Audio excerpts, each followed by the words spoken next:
Hey, what's up, everybody? It is Uncle Mad. It is a rainy, overcast, cold, chilly, crappy day in Nashville.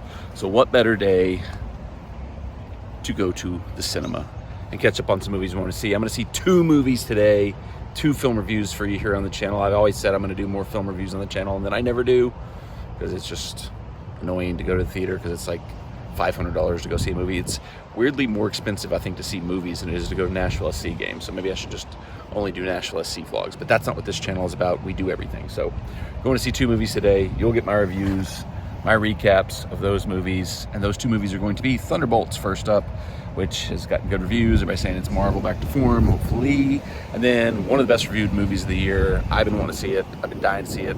Sinners. Spent up on that roof doing those scenes. All right, so with any in-cinema film review, we gotta start out with a popcorn view. It was kind of a limited crew because we were Got a shooting massive bucket all to myself. First showing of the day, 11 o'clock showing, so it should be fresh, should be good. Don't miss Ben Wong and Karate Kid Legends. Here we go, In popcorn theaters, time. May 30th. On Apple Teas. Craving movie trivia? Movie trivia is the best movie trivia in one place. With so many ways to play, daily 8.1. challenges, friendly competition. All right, stepped outside between movies. Quick spoiler-free review of Thunderbolts before I go see Sinners. I'll do full spoiler reviews of both movies at the end of this vlog. Thunderbolts was good. It's kind of a return to form for MCU, kind of like the early Iron Man, Guardians level films. Not quite, the highest level, but back to the good, just solid. Go to an MCU movie, it's going to be good, you're going to have a good time, it's going to be fun and feel like it's kind of building the bigger story. Kind of, broke from the dumb multiverse stuff that they kind of overkilled on for the last few movies, and just kind of did a little bit of a reset and setting the table for what's to come in the future Marvel movies, I would think. But I'll get into more spoilery details later in the video. I gave it a 87 out of 100 full review. Well, full review is like 2 sentences on my Letterboxd account. But got about 10 minutes and we're heading back in for round 2 and Sinners. As I sit here getting ready for my second movie of the day, I'm having a bit of a dilemma. I ate an entire large popcorn by myself watching Thunderbolts. And so I'm pretty full. I really don't feel like I can eat any more popcorn, but at the same time, it would feel weird to be in the cinema watching a movie without popcorn. So I'm kind of at a bit of a crossroads deciding what to do vis-a-vis buying popcorn or not. Stay tuned. So I was getting the popcorn this round, but on my way in when I was scanning my ticket, yes, I paid for 2. I'm not doing the jump from theater to theater deal. The girl scanning the ticket was like, make sure you stick around, there's 2 post-credit scenes. And I was like, oh, she must be mixed up and think I'm seeing Thunderbolts again. And I looked it up, and Sinners does also have post-credit scenes, so good on her. I was just thinking, I can't believe there's people that still skip out on the post-credit scenes in Marvel movies, and here I would have missed the ones in this one if I hadn't been told. So good to know Sinners has post-credit scenes. Just got done with Sinners. Holy crap, lived up to the hype. What a movie. 98 for me. Dang. See it in theaters if you can. I know it's been out for a minute, and I don't know how much longer it's going to be in theaters, but see it in theaters if you can. Incredible cinema going experience. Okay, so we're back home now, so the spoiler-free portion of this cinema review episode is over. There will be spoilers for the 2 movies I saw today, likely throughout the remainder of this video. I'll try not to dwell on this too long, but great movies both. I enjoyed both. Both are, fun trips to the cinema. I've said cinema way too much in this video already. But I'll start with Thunderbolts. I gave it an 87, 4 stars on my scale. I've got the full review over on Letterboxd. I'll maybe put my Letterboxd review somewhere in here as I'm chatting about the movie. Thought it was good. And, kind of as I went through Sinners, Sinners was, we'll get to it in a minute, was so good that I was like, did I score Thunderbolts too high? And I thought about it. I'm like, I'm not going to change the score because the scores are the scores. You give the score instant reaction in the moment and let time be time. I don't know what that phrase meant. Maybe like 10 years down the road, I'll re-examine some scores and stuff like that. But maybe I gave it a little bit of a high score just because it's been a while since we had a good Marvel movie. I haven't even seen Captain America Brave New World after the reviews were so terrible for it. I decided just to wait till it comes out for streaming. But everything was pretty positive on Thunderbolts on the review side of things, and I like most of the characters that were in it, and I thought it'd be pretty interesting to see what they do with them there. And that's how it turned out. The big thing in the movie is, now, like once it said, spoilers. The key thing in the movie is the Sentry character from the comic books is introduced. They kind of did an interesting, pretty smart way of bringing him in while taking away some of the comic book elements that wouldn't have worked. How the Void and the Sentry, the two halves of this character. I'm talking about this like everybody knows who he is. Most people probably don't. He's basically he's a Marvel equivalent to Superman, but he's got a split personality, like a Jekyll and Hyde type deal, where he's got the Sentry, which is the Superman character, and the Void, which is just this dark, evil, awful person. And I thought they did a really good job of adapting that character, kind of dropping some of the stuff that would only work on the comic book side of things and making it more movie friendly and really introducing it quickly in pretty straightforward way. And I thought the actor who portrayed him, which I did not know until the credits rolled, was Bill Pullman's son, did a really good job. Originally, I think it was like the guy from The Walking Dead who voices the Invincible character. I'm slipping on what his name is right now, but I can't imagine that dude playing this character as well as Bill Pullman's son, which I should probably know his name too, did. Which is funny, it was Bill Pullman and Wyatt Russell's, or Bill Pullman's son and Kurt Russell's son are both in this movie. That was kind of a little weird, interesting twist here. I did have one moment here because I just caught up on Daredevil Born Again on Disney Plus, which is awesome. Check that out for sure. Great return to form for the Daredevil introduction to the MCU. But he's based in New York. Spider-Man's based in New York. There's other characters running around that are based in New York. And I've always thought about this reading the comics, because in Marvel, like 99.9% of their characters are based in New York, whereas like in DC, you've got Metropolis, you've got Gotham City, you've got Central City, Gateway City, Keystone City, Coast City.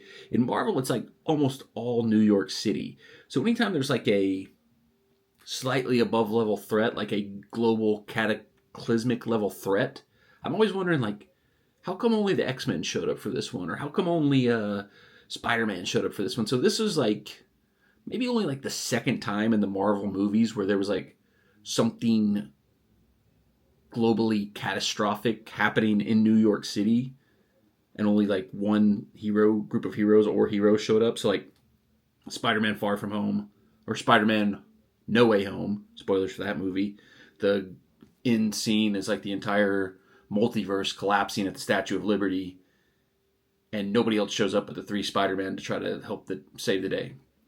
This one, what happens in the movie, was a big cataclysmic thing, but it happened so quickly you could justify other heroes not showing up, but like it'd be very weird for like the next season of Daredevil or the next Spider-Man movie or something like that, or even the next Doctor Strange appearance, to not have them go, hey, remember like when all of New York City got sucked into that weird, dark, alternate universe type place where our worst fears and worst memories came to life? Remember that? If they don't actually acknowledge that happened, it's kind of crazy. So that always hits me with Marvel movies and comics especially. But yeah, I thought it was really good. I thought they kept it simple. Had a good cast. All the actors did a really good job. Like I said, I mean, the Bill Pullman's kid was really great casting, so that was a key element here. There didn't really seem to be any weak points. I'll say this: Sinners and Thunderbolts both flew by, like right around 2 hours screen time for both, and the action pacing of both movies, incredible. Just flew by. There was no real low points where you're kind of starting to like get out of the movie, come in, get the job done, get out, don't stay too long. Perfect. It's one of my biggest things in movies now is get a good runtime. Don't go too long. Don't add that extra 20-30 minutes.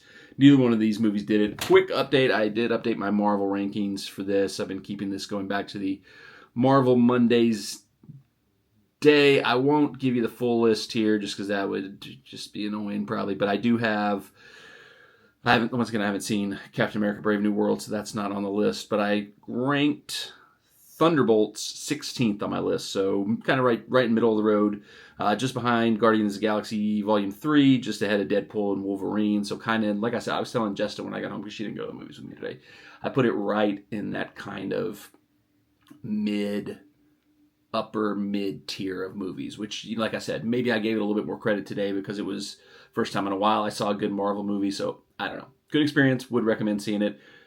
Can't recommend enough Sinners. I mean, that was one of the best movies I have seen in forever. Like, I was trying to think what like the last movie that was anywhere close to that. I guess maybe Oppenheimer was really, really good, but I mean, even that was like maybe like 30, 40 minutes too long, and it was really more on the strength of performances. You kind of knew what was happening, so it wasn't as, energetic, pace-setting, compelling a movie as this was. And like, I think what was even more impressive about this, and I talked about this a little bit earlier and put it in my review, is this is probably the best vampire movie I've ever seen. So to be able to take like a genre that has maybe more movies in that genre than, subgenre, I guess, not whatever. Vampire movies, there's countless vampire movies. So at this point in time in 2025, to be able to kind of add some new elements, present it in a new way, and make it that good is, game changer. So, Ryan Coogler, I got all the stock in him. Michael B. Jordan, I've been on that train for a while. I think everybody has. I'm not like speaking out of school here. I think everybody knows those two guys are studs. Outside of the second Black Panther, which, I mean, what could you do there? That was a weird movie, weird situation. Outside of that, I haven't really, every Ryan Coogler movie I've seen, I think he's knocked it out of the park, and this one took it to a whole nother level. Like, I don't know if it's gonna like be, Oscar type movie just because the, genre of horror doesn't always really get recognized in the Oscars, but like this felt like it was like almost like a vampire movie without being a vampire movie, if that makes even a hair of a lick of sense. But it was awesome. I gave it a 98, 5 stars on Letterboxd. I mean, cannot say enough good things about it. I don't think this is a spoiler. I think it's out there and it's been in the trailers and stuff. But Michael B. Jordan plays two characters. He plays twin brothers. And I thought he was awesome in this movie. Once again, don't know that this would ever like be a movie that would be in the conversation for Oscars, even though it probably should be. But like, if he were to get a nomination for like Best Actor, which role does he get? Does he get to be nominated for playing both roles?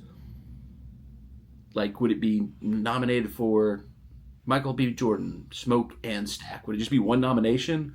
Or would he just get nominated for playing one brother or the other? Could one brother get the supporting actor nod and one brother get the leading actor nod? I don't know. It's hard off the top of my head. I can't think of anything like that where, somebody's performed in that way. I mean, I'm sure there's something out there. There's definitely been movies where, one actor played multiple roles and stuff like that. Nutty Professor. I don't think Eddie Murphy got nominated for that, so that's probably not a good example, but that just popped in my head. But Sinners is awesome. See it in theaters if you can. I mean, it is a edge of your seat. You're racing through the movie. Like one thing I'll say is like, to be like a non-IP, non-established, characters movie, it's set up really well. The first like 40 minutes, hour is really just putting you into the scene, showing you who the characters are without overly like killing you with like exposition. It's just, here's the characters, here's who they are. You feel like you know them, you feel like you understand the world they come from and why they are the way they are. And then about halfway through the movie, it just cranks it into overdrive and it goes insane and it does not stop until the movie ends. It was awesome. Loved it. Could talk probably for another 5 minutes about it, but I've already spent 10 minutes talking about these two movies here. So going to wrap it up before I ramble too much. I always say this at the end of these videos. I want to do more videos like this, like giving my film reviews, but I just don't see enough movies. But these two, we're going on vacation next week. I wanted to see both in theaters. I wanted to get them knocked out. So I had a free Sunday with nothing else to do. So I decided to do a double feature and just knock out both in one day. And I'm glad I did because I enjoyed both movies. Had a great time at the cinema. Do a shot every time I say cinema. You'll be wasted right now. That's all for this one. Maybe more movies coming up in the future. We've got some big ones coming up. We've got Fantastic Four. We've got Superman. We've got a new Paul Thomas Anderson movie coming out this year. It seems like after kind of a down year in 2024, 2025 might be a big year for cinema. That's going to do it for this one. Stay tuned. There's going to be a lot more content coming up in the channel. It's going to pick up and be pretty hot and heavy in the next... Hot and heavy. Ugh. It's going to be a lot of videos going to be coming out. We've got another Nashville SC Game Day vlog coming up off the U.S. Open Cup match on Tuesday evening. And then right around the corner, me and Jester are heading back to one of our favorite resorts, CN Con in Mexico. All-inclusive resort. Going to have a fun time. Going to document the experience. Should be a lot of fun. Stick with us here on the channel. Subscribe if you haven't done so already. And until the next one, enjoy your life. Enjoy your bagels.